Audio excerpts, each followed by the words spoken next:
Tonight we're going to switch it up a little bit. I wanted to try something a little different, something that I've never tried before. And what we're going to be talking a little bit about tonight is going to be Green Spot. Green Spot is an Irish whiskey. You're looking at the age statement on it used to be a 10-year age statement. Now you're looking at an age statement between 7 and 10 years because they really don't have it stated anymore, but that's what it's believed to be. Green Spot is also a whiskey that the notorious whiskey critic Jim Murray has called unquestionably one of the greatest whiskeys in the world. So, again, it's something that I've wanted to try for a while.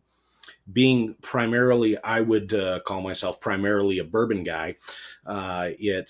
It's definitely something that I've hesitated on pulling the trigger on because there's so many great bourbons out there that I always want to try. So it's taken me a little while to really bring myself to pick up a bottle of this, but I thought this would be a really good one to try for the first time with everybody else out there, I guess.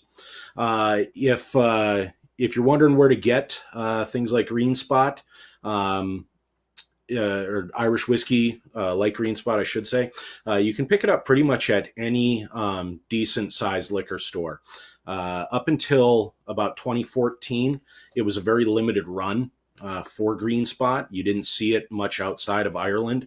Now you can actually get it in the United States. You can also get it if you're traveling overseas. You can get it in places like France, England, and of course Ireland. So Green Spot is produced for oh goodness, who is it? I think it's Middleton. It's produced at the Middleton Distillery for Mitchell and Sons, I want to say. If I'm wrong on that, I'll correct myself in the comments below. But I'm pretty sure that it's produced for Mitchell and Sons of Dublin, and it is so it's kind of like non-distiller producer. Mitchell and Sons got their start in wines and fortified wines like ports and stuff like that, and kind of moved into whiskey in the 1920s. So Green Spot's been around for a while. It was reintroduced a while back, and it's been in really limited quantity, and it's something that I've wanted to try for a while. Like I said a little bit earlier, it is just a beautiful looking. It is an absolutely beautiful looking little whiskey there.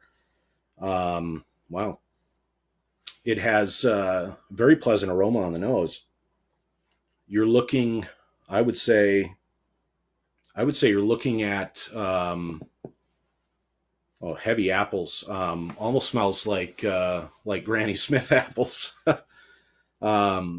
But absolutely beautiful smell. Pick up a little bit of spice in there. So yeah, it is. It's a really nice looking whiskey. So let's give it a taste.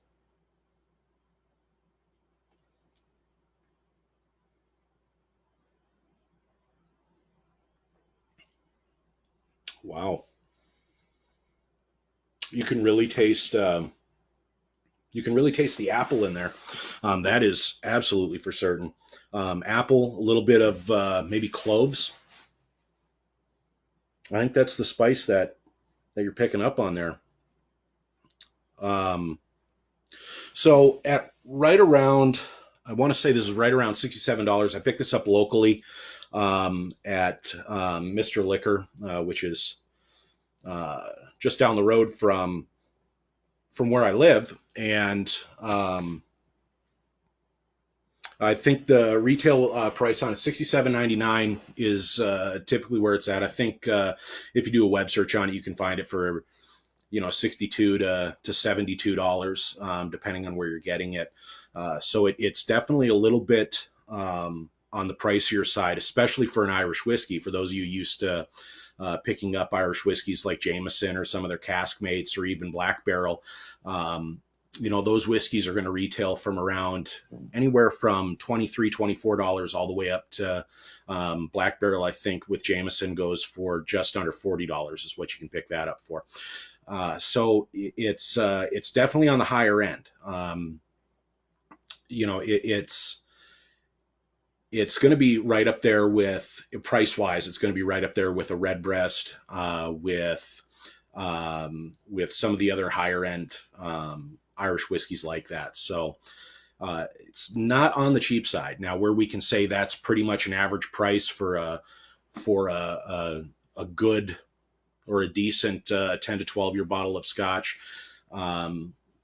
It's definitely on the high end for Irish whiskeys, because it's something that you don't typically see. Absolutely great little whiskey there. I think this is something I'm really going to enjoy. This is, if you were to ask, is this a daily drinker? I would say absolutely. This is something that I could see myself sitting down with just once a night, to have a nice little glass of it. So, I guess some of the stats on this, it's 80 proof, 40% ABV.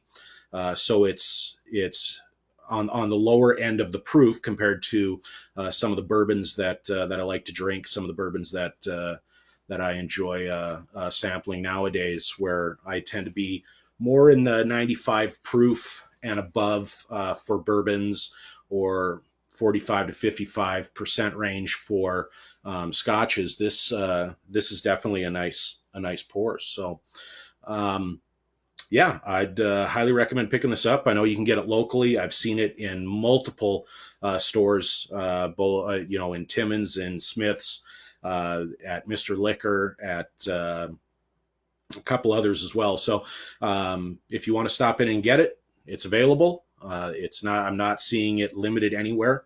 But thanks a lot for watching. If you saw us live, I appreciate it. If you're watching us on a replay, hey, I appreciate it too.